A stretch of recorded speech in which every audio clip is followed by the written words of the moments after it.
I'm Avi Arditi with Roseanne Skirble, and this week on WordMaster, English teacher Lita Baker explains some of the shortcuts that work their way into conversational American speech.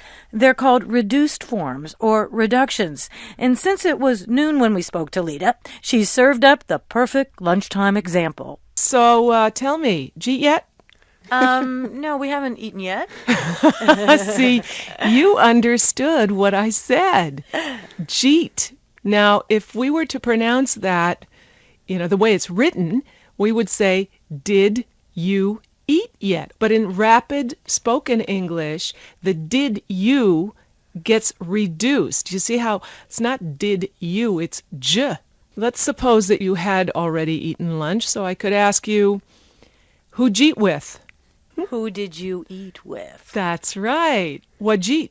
What did you eat, to translate? Right. The reductions occur in words that are not stressed. So going back over those three examples, which admittedly are rather extreme, and we'll go back and look at a few cases that are less extreme, but notice that it's the auxiliary verb, which is did, and the pronoun you gets reduced, okay?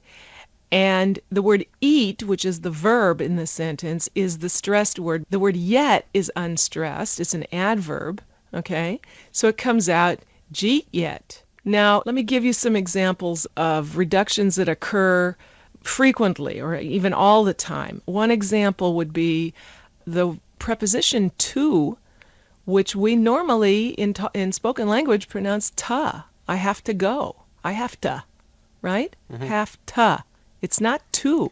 Same thing with the word you. How does that get reduced? Yeah. That's right. It becomes yeah. So instead of how are you doing, we say how you doing. Drop the G on doing. We drop the G. So that would be, remember there are two changes that occur in pronunciation when forms are reduced. One is that consonants change or disappear. And the other one is that there's a change in the vowel quality. So how you doing? The word R disappeared altogether. The U changed to ya. And on the word doing, the G dropped. It would sound really strange if I would say in casual conversation, how are you doing? Yeah, it would sound unless you're talking to someone who's hard of hearing or doesn't understand the language very well. Yeah, it would be very unnatural. Think of other forms like gotta. I gotta go. We don't say I have got to go. The word have drops. Got to becomes gotta. Okay. Notice got to.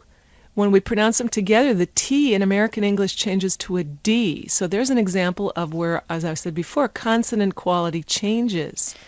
Okay? Right. Well, I gotta go. Yeah, and we see this with going to.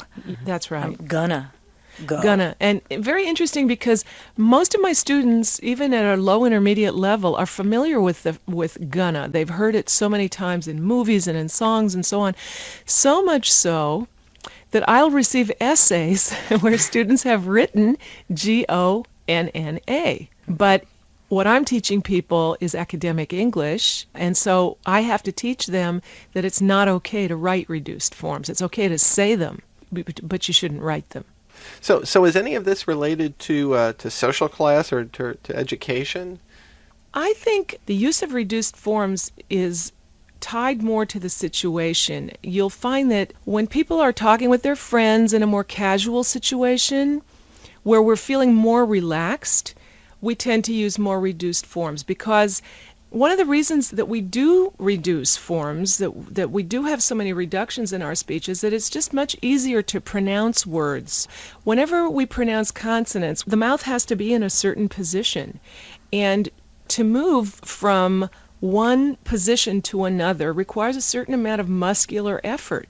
Lita Baker teaches at the American Language Center of the University of California at Los Angeles. She also writes textbooks for English learners. You'll find our previous WordMaster segments with Lita on our website, voanews.com/wordmaster.